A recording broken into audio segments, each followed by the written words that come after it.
¿Te has sentido alguna vez atrapado en una mente que no para de pensar, llena de ansiedad y preocupaciones que parecen no tener fin? Si es así, este video es para ti. Hoy te voy a contar 10 cuentos poderosos, cada uno con una clave para calmar tu mente y recuperar tu paz interior. Historias simples, pero transformadoras, que te ayudarán a cambiar la manera en que te relacionas contigo mismo y con tus pensamientos. ¿Listo para empezar este viaje hacia una mente más tranquila? Vamos allá. El primer cuento se titula El monje y el río de los pensamientos.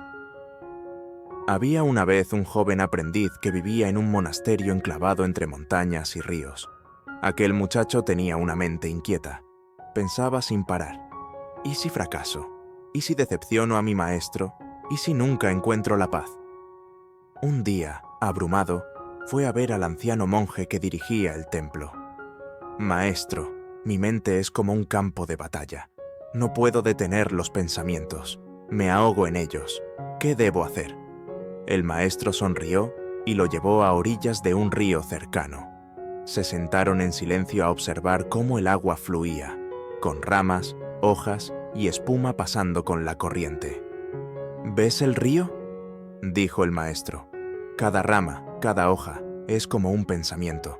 Algunos son bellos, otros feos, otros ruidosos, pero todos pasan. ¿Intentas tú detener el río? No, respondió el joven. ¿Te lanzas detrás de cada rama que flota? Tampoco. Entonces, ¿por qué haces eso con tu mente? El joven bajó la mirada, comprendiendo de golpe. El maestro continuó. Tú no eres las ramas, no eres el río, eres quien observa desde la orilla. Los pensamientos vendrán y se irán. Tu tarea no es luchar contra ellos, ni creerles todos, solo sentarte en la orilla y mirar.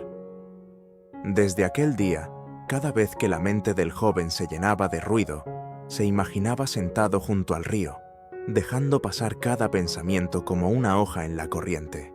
Y aunque la mente no se callaba del todo, aprendió algo invaluable.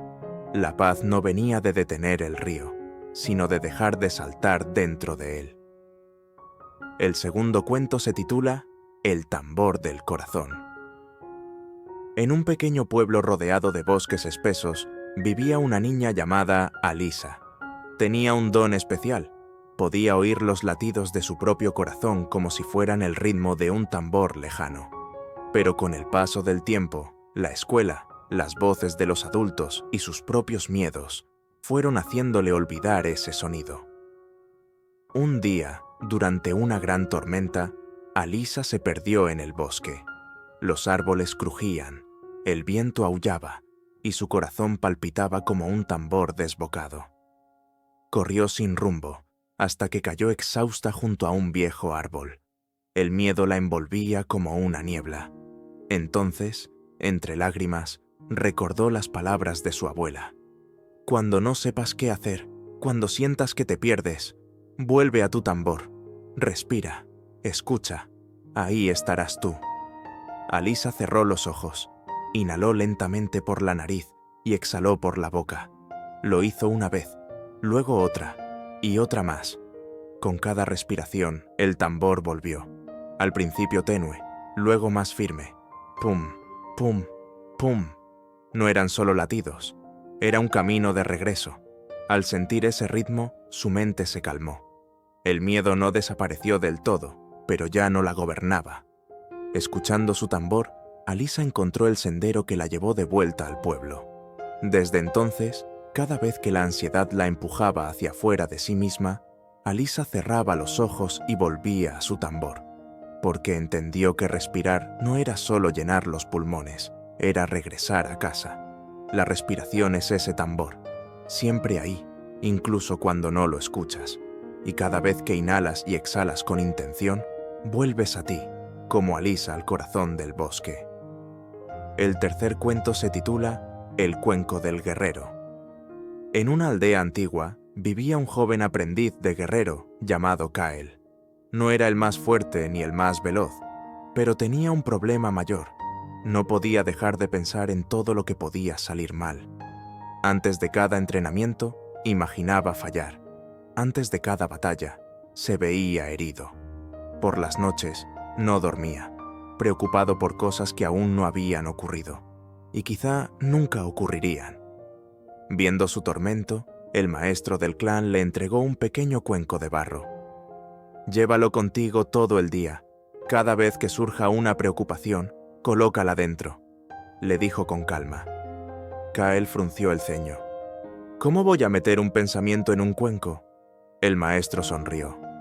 «Escribe cada preocupación en un trozo de papel. Dobla el papel y mételo aquí. Pero escucha bien, solo puedes hacerlo una vez al día, durante el tiempo del sol poniente. No antes, no después». Desconcertado, Kael obedeció. Durante el día, cuando las preocupaciones venían como flechas, él las anotaba y seguía. Al atardecer, se sentaba solo frente al cuenco y abría los papeles. Para su sorpresa, muchas de esas preocupaciones ya no parecían importantes. Algunas ya se habían resuelto solas. Otras no eran tan graves como habían parecido. Algunas, simplemente, se habían disuelto con el sol. Con el tiempo, Kael se volvió más sereno. Había aprendido algo vital. Preocuparse todo el día es cargar una mochila invisible que aplasta el alma. Pero poner un límite, un contenedor, un ritual, un momento, transforma la preocupación en algo que puede observarse, medirse y muchas veces soltar. Desde entonces, Kael nunca se separó de su cuenco, no por superstición, sino porque entendía que no todo merece su atención a toda hora. Tú también puedes crear tu propio cuenco simbólico, un lugar, una hora, una libreta. El límite no reprime tu mente, la protege, porque la preocupación sin medida no es previsión, es prisión. El cuarto cuento se titula La danza del ciervo. En una tierra donde los inviernos eran largos y la niebla cubría las montañas durante semanas, vivía una joven llamada Lyra. Era inteligente, sensible, y tenía una mente tan despierta que podía imaginar 1000 escenarios en un instante. Pero esa misma mente a veces se volvía contra ella. Pensaba tanto que su cuerpo quedaba tenso, quieto, como si viviera atrapada en una red invisible. Una noche, incapaz de dormir por el torbellino de pensamientos, Lyra salió al bosque. La luna estaba alta, y entre los árboles vio una figura que se movía con elegancia. Un gran ciervo blanco danzaba en silencio sobre la nieve, con pasos ligeros, firmes, salvajes. Hipnotizada, lo observó hasta que el animal la miró y habló, como sucede en los bosques donde la magia aún respira. «Pequeña humana, ¿por qué te mueves tan poco si tu alma arde tanto?». Lyra respondió con tristeza: «Porque cuando pienso demasiado, me olvido de que tengo cuerpo». El ciervo se acercó y tocó la tierra con una pezuña. «Tu cuerpo es tierra, tu mente es viento.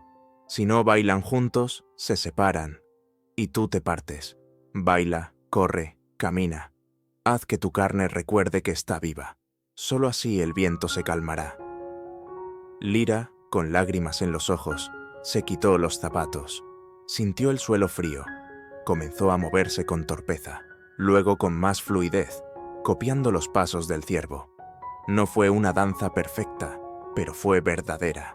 Y con cada giro, su mente se volvió más callada, porque el cuerpo, cuando se mueve, reclama su lugar como maestro de paz. Desde aquella noche, cada vez que Lyra se sentía abrumada por su mente, salía a caminar, a correr, a estirarse, a bailar, porque comprendió que el equilibrio no siempre se encuentra pensando, sino volviendo al cuerpo que lleva la sabiduría de la hora. No subestimes el poder de un paseo consciente, de estirarte con intención, de moverte aunque no tengas ganas. A veces, la paz que buscas con la mente solo llega cuando escuchas con el cuerpo. El quinto cuento se titula El jardín sin simetría. En una ciudad de torres rectas y relojes exactos, vivía un jardinero llamado Iru, obsesionado con que cada flor estuviera alineada, cada piedra pulida, cada arbusto perfectamente recortado. Cada día ajustaba, corregía, medía, pero nunca se sentía satisfecho. El jardín era hermoso, sí, pero estaba muerto por dentro, sin insectos, sin mariposas, sin aroma. Un día, caminando por la colina, Iru encontró un jardín salvaje, lleno de flores torcidas, hierbas inesperadas, hojas caídas. Allí danzaban mariposas, cantaban pájaros, y el aire olía a vida. Confundido, preguntó al anciano que lo cuidaba: ¿por qué no lo corriges? ¿No ves las imperfecciones? El anciano sonrió: porque no lo diseñé para que sea perfecto, sino para que esté presente. Aquí, vivo, real. Las mariposas no buscan simetría, buscan vida. Ese día, Iru volvió a su jardín y soltó las tijeras. Empezó a caminar más despacio, a tocar la tierra, a oler las flores, y poco a poco, su jardín y su alma empezaron a llenarse de lo único que nunca había tenido antes: presencia. El sexto cuento se titula El vaso invisible. Nara era una joven con una sensibilidad tan aguda que podía sentir el estado de ánimo de una habitación apenas cruzaba la puerta. Oía los suspiros que nadie soltaba, captaba las palabras no dichas y absorbía emociones ajenas como una esponja en silencio. Al principio pensaba que esto era una virtud. Todos confiaban en ella. Todos acudían a contarle sus dramas, a desahogar sus rabias, a buscar consuelo. Y ella escuchaba, contenía, se tragaba todo. Pero con el tiempo comenzó a sentirse agotada sin razón aparente. Se levantaba sin energía, se irritaba con facilidad. Su mente iba de pensamiento en pensamiento, como un tren sin frenos. Y lo peor, ya no podía distinguir qué sentía ella y qué pertenecía a los demás. Una mañana, después de una noche sin dormir, fue a ver al sabio del pueblo, un hombre anciano que vivía en una cabaña rodeada de silencio y té caliente. «Siento que todo me afecta», le dijo Nara. «Todo me toca, me invade, me arrastra. ¿Por qué no puedo simplemente estar tranquila?» El sabio asintió con ternura. «Porque no has aprendido a cuidar tu vaso invisible». Ella lo miró, confundida. «¿Mi qué?» Él se levantó y regresó con un cuenco de cristal traslúcido, liviano como el aire. Imagina que dentro de ti hay un vaso como este. Cada vez que escuchas algo que te afecta, cada vez que consumes una noticia, una crítica, un grito, ese vaso se llena un poco, sin darte cuenta de que cada emoción que no te pertenece te pesa. «¿Y qué pasa cuando se llena?», preguntó Nara, bajando la voz. «Cuando se llena, tú te desbordas», respondió el sabio. «Te pones irritable, ansiosa, confundida. Pero no es porque seas débil, es porque nunca aprendiste a cerrar la llave». Entonces el sabio le dio una pequeña piedra blanca y dijo: «Lleva esta piedra contigo, y cada vez que sientas que algo te perturba, una conversación, una imagen, un lugar, pregúntate: ¿esto merece espacio en mi vaso? ¿O puedo dejarlo pasar?». Los primeros días fueron difíciles. Nara notó que su vaso se llenaba solo con una discusión en la calle, con una historia trágica en las noticias. Se dio cuenta de que estaba viviendo con el vaso siempre al borde, así que empezó a cambiar cosas pequeñas. Dejó de leer ciertas cosas al despertarse. Se alejó suavemente de personas que solo sabían descargar. Aprendió a decir: «Ahora no puedo sostener eso, pero estoy aquí contigo». Y sobre todo, empezó a elegir lo que dejaba entrar. No fue fácil. A veces se sentía culpable o egoísta, pero con el tiempo notó que su mente estaba más clara, que podía pensar, sentir y hasta amar con más libertad, porque su vaso no estaba rebalsando. Una tarde volvió al sabio y le dijo: «Gracias por enseñarme a proteger mi vaso. Ahora no lo veo como una debilidad, sino como mi responsabilidad». Él sonrió. «Tu paz no es un lujo, Nara, es tu hogar, y solo tú decides quién y qué puede entrar en él. Este cuento no es solo para Nara, es para ti. Si sientes que todo te agota, no tienes que ser muro. pero tampoco es justo vivir sin filtro. Tú eliges tu paz cada vez que decides qué dejas entrar y qué dejas pasar con amor, sin culpa. El séptimo cuento se titula El arquero y el viento.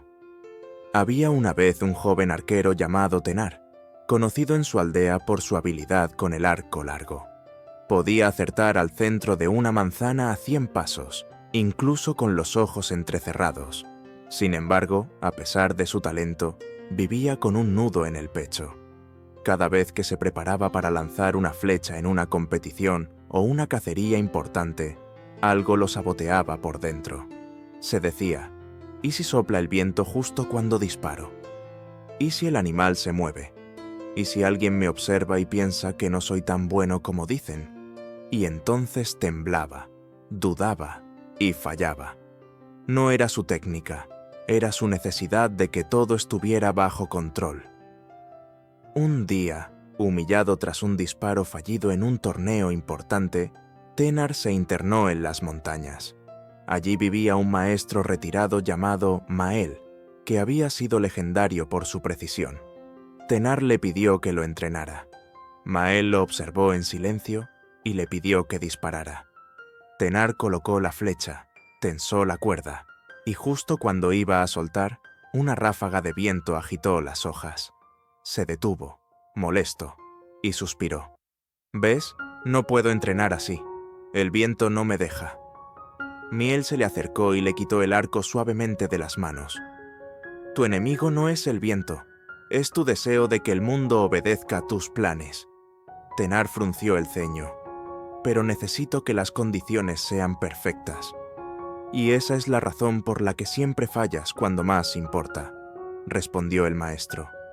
«Quieres que todo esté fijo, estable, predecible. Pero el mundo no es una sala cerrada, es campo abierto. Hay viento, movimiento, imprevistos. Tú no puedes gobernarlos, solo puedes entrenar tu gesto y soltar tu flecha con intención, no con control». Durante semanas, Mael le enseñó un nuevo tipo de entrenamiento: disparar en la lluvia, en la niebla, con pájaros volando cerca, con hojas cayendo. Tenar protestaba, se frustraba, fallaba y volvía a intentarlo. Pero poco a poco, algo cambió. Empezó a sentir que su poder no estaba en controlar el entorno, sino en entrenar su estabilidad interior. Ya no lanzaba la flecha para garantizar el blanco, la lanzaba para ser fiel a su movimiento. «Cuando disparas desde el control, te tensas como si el mundo dependiera de ti», le dijo Mael.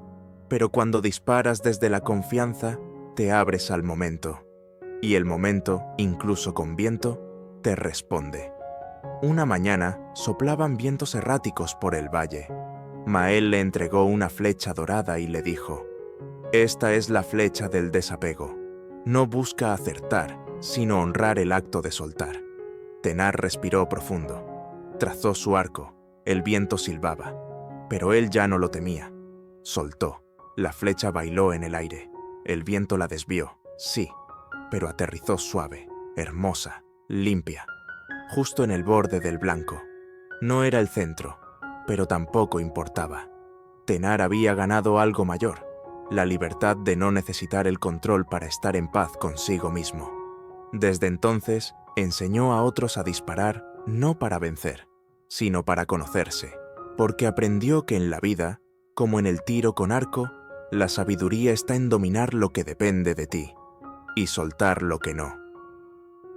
Este cuento es un espejo para todos los que vivimos queriendo controlar cada variable, cada resultado, cada gesto de los demás.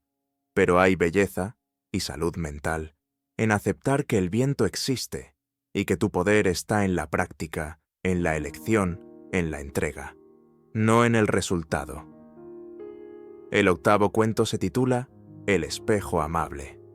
En un reino montañoso, regido por estaciones impredecibles, vivía una joven reina llamada Elia. A los ojos del pueblo, era una líder fuerte, sabia y serena. Pero lo que nadie sabía, lo que ella jamás permitía mostrar, era que cada noche, cuando el castillo dormía, Elia se encerraba en la torre más alta y se enfrentaba a su peor enemigo, el espejo del alma. Este espejo mágico no mostraba el rostro, sino las palabras que uno se decía a sí mismo en silencio. Cada vez que Elia se miraba, las frases aparecían como humo oscuro. No hiciste suficiente hoy. Fallaste otra vez en ser paciente. No eres tan fuerte como pareces. Si supieran lo que sientes por dentro, te juzgarían. Estas palabras no venían de fuera, eran suyas, y sin embargo, le dolían más que cualquier espada. Durante años, Elia creyó que esta voz era la responsable de su excelencia. Pensaba que sin ese juicio interno jamás se superaría, que castigarse era la forma de mantenerse fuerte. Pero esa noche, algo cambió. Trajeron al castillo a una niña huérfana llamada Luma, que había perdido a su familia en una tormenta y no hablaba desde entonces. Se escondía en los rincones, temblaba ante la voz alta de los adultos y bajaba la mirada como si esperara ser reprendida por existir. Elia la observó en silencio durante días, sin intervenir, hasta que una tarde la vio frente a un pequeño espejo del pasillo. Luma se miraba con los ojos aguados, y entonces susurró una frase que rompió algo dentro de la reina. «No soy buena, nadie me va a querer». Elia se acercó sin anunciarse, se arrodilló a su lado y dijo: «Eso no es verdad. Estás sufriendo y mereces ternura, no juicio. Tu dolor no te hace menos digna, pequeña, te hace humana». Luma la miró sorprendida. Nadie le había hablado así. Y en ese momento, sin saber por qué, Elia empezó a llorar. No por Luma, sino porque entendió que nunca, ni en su infancia, ni como reina, nadie le había dicho eso a ella. Y mucho menos ella misma. Esa noche, Elia subió a la torre. Se paró frente al espejo del alma, como siempre. Las frases duras comenzaron a aparecer, pero esta vez ella no las creyó del todo. En voz baja, con manos temblorosas, se dijo a sí misma: «Estoy haciendo lo mejor que puedo. No soy perfecta, pero me esfuerzo. Soy valiosa incluso en mis caídas. Puedo hablarme con respeto. Yo también merezco cuidado». Y entonces, por primera vez, el espejo cambió. Las letras oscuras se desvanecieron y aparecieron otras, suaves como niebla de primavera. «Gracias por no abandonarme cuando más te necesito». Desde aquel día, Elia convirtió la torre en un lugar de sanación. Subía allí no para juzgarse, sino para recordarse que su poder no venía de la dureza, sino de la compasión sostenida. Y cada vez que alguien del reino caía en la trampa del autojuicio, el soldado que sentía que había fallado, la madre que se culpaba por estar cansada, el anciano que lamentaba sus decisiones, Elia los llevaba al nuevo espejo y les enseñaba algo que había aprendido con lágrimas propias. No se crece a través del castigo, se florece con cuidado, y toda alma necesita un refugio dentro de sí misma para no romperse. Este cuento nos toca a todos, porque cada uno lleva un espejo invisible, donde a menudo nos devolvemos juicios que jamás pronunciaríamos hacia alguien que amamos. El reto no es ser perfectos, es aprender a diablarnos como hablaríamos a un ser querido, a un niño que llora, a un amigo en crisis, porque la voz que más escuchamos en la vida es la nuestra, y si no es amable, se vuelve una cárcel. El noveno cuento se titula La lámpara encendida. En un antiguo templo al borde de un bosque, existía una lámpara de aceite que había estado encendida durante siglos. Su luz era tenue, pero constante, y guiaba a los viajeros en las noches oscuras, alumbrando caminos y ofreciendo consuelo a quienes se perdían. El guardián del templo, un hombre llamado Jorin, era muy orgulloso de esta lámpara. La consideraba un símbolo de fuerza y perseverancia, y se esforzaba por mantenerla encendida sin interrupción. Cada día rellenaba el aceite, limpiaba el cristal y aseguraba la mecha para que la llama nunca vacilara. Pero con el paso del tiempo, Jorin notó que la llama empezaba a temblar. Ya no era firme y brillante como antes, sino que parpadeaba. casi como si estuviera cansada. Preocupado, añadió más aceite, reforzó la mecha y sopló con cuidado para avivar el fuego, pero nada parecía devolverle su antiguo vigor. Un día llegó al templo un anciano viajero que observó la lámpara con atención. «¿Por qué no permites que la lámpara descanse?», preguntó con voz suave.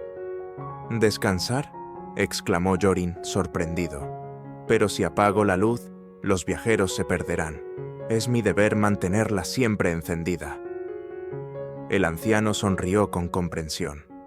«La luz no es solo una llama constante, es también la sabiduría de saber cuándo detenerse.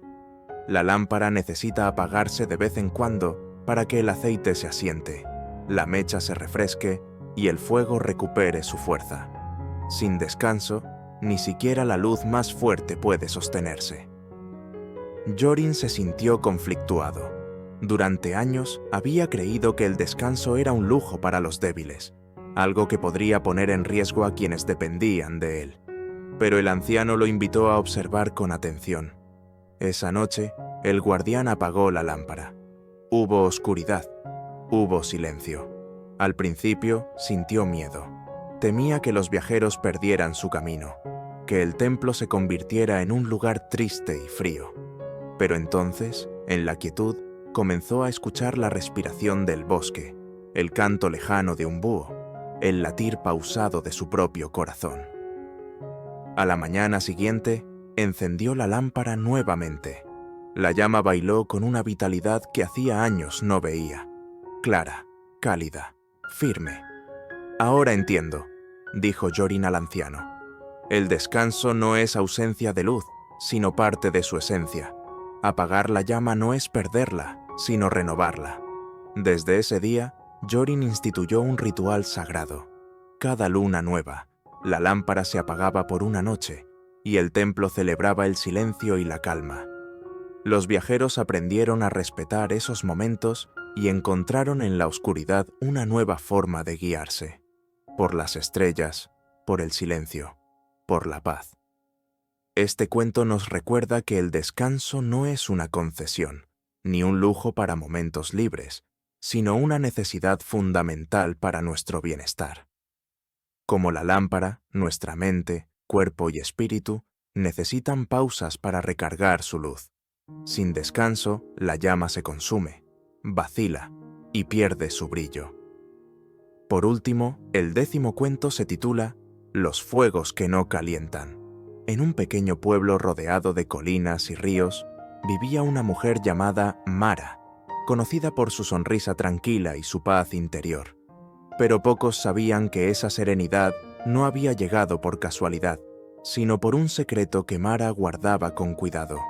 Un jardín secreto, escondido tras una puerta antigua en el corazón de su casa. Este jardín no era como los otros. No se cultivaban flores ni frutas comunes, sino pensamientos. Mara había aprendido, tras años de tormentas internas y preocupaciones, que su mente era como un terreno fértil y que lo que sembraba allí crecía con fuerza. Cada mañana, Mara entraba en su jardín con una pequeña azada y semillas especiales que representaban sus pensamientos. Plantaba semillas de gratitud, de confianza, de amor propio, de calma y de esperanza. Regaba esas semillas con palabras amables y las protegía de las malas hierbas, las dudas, los miedos, los pensamientos negativos que trataban de invadir su espacio. Al principio, el jardín era pequeño y frágil. Las malas hierbas a veces crecían rápido, y Mara debía trabajar con paciencia para arrancarlas sin dañar las plantas buenas. Un día, su vecina Ana la visitó, y sorprendida por la belleza y el silencio del jardín, le preguntó: «¿Cómo haces para mantener este lugar tan hermoso y tranquilo?». Mara sonrió y respondió: «No es magia, es cuidado. Cada pensamiento que dejo entrar en mi mente es como una semilla. Si permito que las malas hierbas crezcan sin control, mi jardín se llena de sombras. Pero si cuido y elijo qué pensar, mi mente florece». Ana quiso aprender y Mara le regaló un pequeño paquete de semillas. Juntas empezaron a cultivar sus propios jardines. Con el tiempo, Mara notó que su jardín no solo cambiaba su interior, sino también su vida exterior. Tenía más paciencia con su familia, más energía para sus proyectos y una alegría que no dependía de lo que pasaba a su alrededor. Una tarde, mientras paseaba entre las plantas, Mara recordó los tiempos en que su mente estaba llena de tormentas y entendió algo vital. No podemos controlar todo lo que ocurre, pero sí podemos elegir en qué pensamientos invertir nuestro tiempo y energía. Ese jardín secreto se convirtió en su refugio y su fortaleza, un recordatorio constante de que la paz interior se cultiva, se riega y se protege.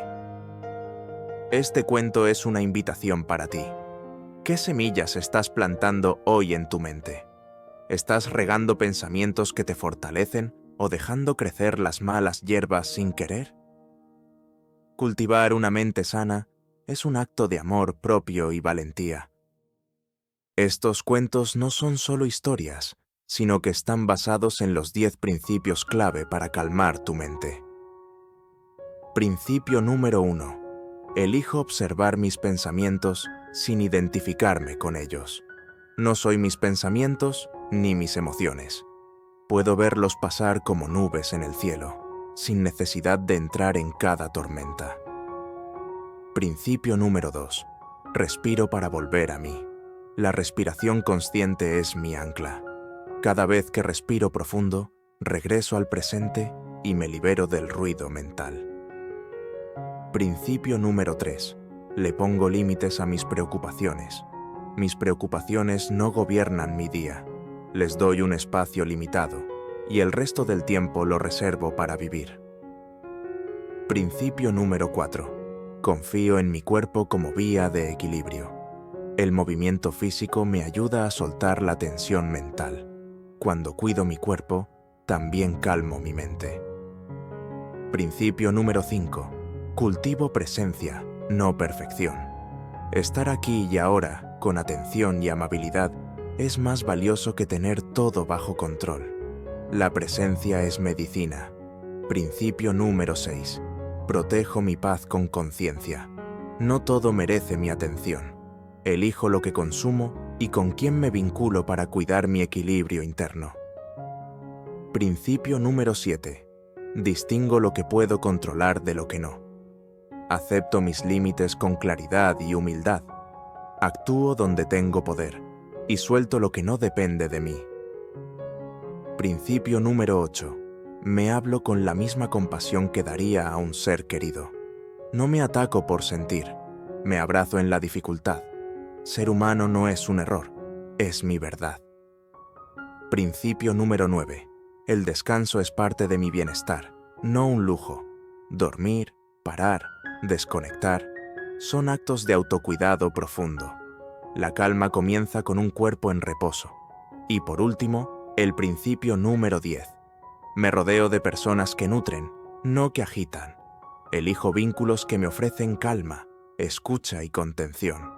Mi salud mental también depende del entorno emocional que construyo. Con todo ello, podemos comprobar cómo los anteriores cuentos no son relatos vacíos, sino espejos simbólicos para que reconozcas tu fuerza, tu derecho al equilibrio y tu capacidad de volver a ti mismo cuando todo afuera parece moverse demasiado.